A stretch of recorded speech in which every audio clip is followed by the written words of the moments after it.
Film की कहानी हमें एक कपल से देखने को मिलती है जहां पर समुद्र में वो एंजॉय कर रहे होते हैं। वहीं पर ही शार्क आ जाती है जो कि उनके बोट के ऊपर आकर हमला कर देती है। नेक्स्ट सीन में हम डॉक्टर यून को देखते हैं जो कि स्केटिंग बोर्ड से हमें स्केटिंग करते हुए नजर आ जाती है। समुद्र में वो खूब एंजॉय करते हुए नजर आती है। जैसे ही वो बाहर निकलती है वहाँ पर अपने ब्रदर इन लॉ से वो बात कर रही होती है। वहाँ पर उसकी सिस्टर को वो सरप्राइज देता है और समुद्र के बीच में अपनी बॉस के साथ लेकर उनको चला जाता है। वहाँ पर डॉक्टर यून की सिस्टर को गुस्सा आ जाता है क्योंकि अपनी बॉस के साथ वो ज्यादा टाइम स्पेंड कर रहा होता है। वो उसे धक्का देती है और पानी के अंदर फेंक देती है जिससे उसके बॉयफ्रेंड को बहुत ही ज्यादा गुस्सा आता है। वो उसको बचाने के लिए नीचे कूद जाता है और वहीं पर ही उसको भी गुस्सा आता है। वो कहती है मुझे भी सही से तैरना नहीं आता तो तुम मुझे भी बचाओ। वहाँ पर वो भी उसके साथ ही कूद जाती है। अब वापस बोट के ऊपर चढ़ने के लिए उनके पास सीढ़ी नहीं होती है क्योंकि बोट के ऊपर तो एक आदमी को मौजूद होना चाहिए जो कि सीढ़ी नीचे कर दे, बट वो बोट पर तो अब कोई भी नहीं होता है। डॉक्टर यून तो पहले से ही कूद चुकी होती हैं। वहाँ पर वो चढ़ने की कोशिश कर ही रहे होते हैं और उतनी देर में वहाँ पर फिर से हमें शार्क नजर आ जाती है जो कि उसकी सिस्टर के ऊपर आकर हमला कर देती है और उसकी सिस्टर को वहाँ से ले जाती है। डॉक्टर यून वहाँ पर कुछ भी नहीं कर पाती है। वो तैरते हुए उसी बोट के पास चले जाते हैं जिसको हमने फिल्म की स्टार्ट में देखा था। वो उसी कपल के बोट पर पहुँच जाते हैं। वहाँ पर वो अपने आप को बचाने की कोशिश करते हैं बट शार्क उनके ऊपर बार बार आकर हमला कर रही होती है।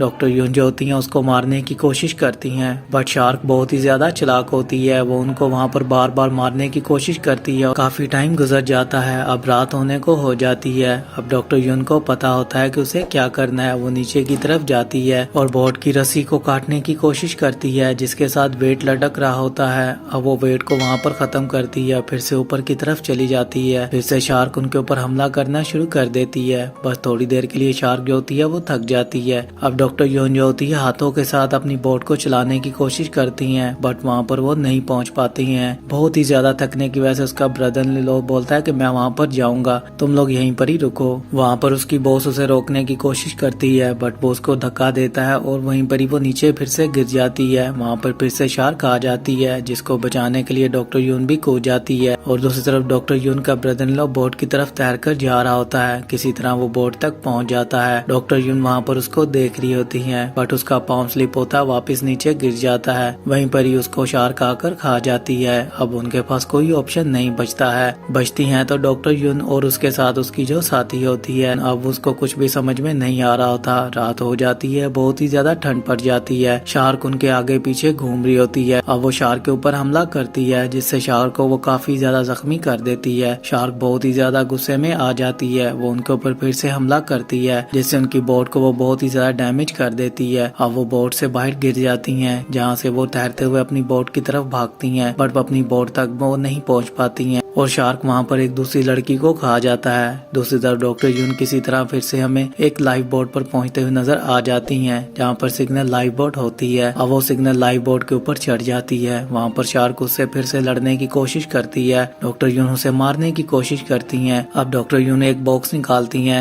जिसमें से उसे पीने का पानी मिल जाता है और एक गन निकालती है। वहाँ पर डॉक्टर यून को गन भी मिल जाती है जिसको हेल्प के लिए यूज किया जाता है। वहाँ पर डॉक्टर यून को एक बोट नजर आती है जिसके लिए वो हेल्प के लिए चिल्ला रही होती है और अपनी गन से फायर भी करती है बट वो बोट वहाँ से चली जाती है। डॉक्टर यून की कोई हेल्प नहीं कर पाता है। फिर से शार्क आ जाती है जो कि डॉक्टर यून के ऊपर आकर हमला कर देती है। डॉक्टर यून अपने आप को बचाने के लिए उससे लड़ती है बट उसकी वो लाइफ बोट भी पूरी तरह तबाह कर देती है। अब डॉक्टर यून के पास कोई ऑप्शन नहीं बचता है। वहाँ से तैरते हुए एक पत्थर के ऊपर वो चढ़ जाती है। फिर से सुबह हो जाती है। डॉक्टर यून जो होती है उसी पत्थर के ऊपर बैठी होती है और शार्क को देखने की कोशिश करती है जो कि उसके इर्द गिर्द घूम रही होती है। डॉक्टर यून को कुछ भी समझ में नहीं आ रहा होता कि अब उससे वो कैसे बचे। उसे एक घासलेट का डब्बा नजर आता है जिसको पकड़ने के लिए डॉक्टर यून फिर से कूदती है पानी के अंदर। अब वो अपनी जान बचाने के लिए उससे लड़ने की कोशिश करती है और अपने आप को जख्मी कर लेती है जिससे वो शार्क को अपने तरफ बुलाती है उसी पत्थर के पास ताकि उसके मुंह में वो घासलेट डाल दे और वहाँ पर अपनी गन से उसे हमला करके वहीं पर ही मार डाले। डॉक्टर यून के पास यही एक ऑप्शन होता है। वो शार्क को अपने पास बुलाती है। शार्क जैसे ही परी आती है वो घासलेट का डब्बा उसके मुंह में फेंक देती है, जिससे शार्क जो होती है उसके मुंह में पूरा का पूरा घासलेट ही पड़ा होता है। अब डॉक्टर यून वहाँ पर गोली चलाती है जिससे आग निकलती है और वहीं पर ही शार्क जो होती है उसको आग लग जाती है और एक बड़ा सा धमाका होता है। वहाँ पर शार्क जो होती है वो मर जाती है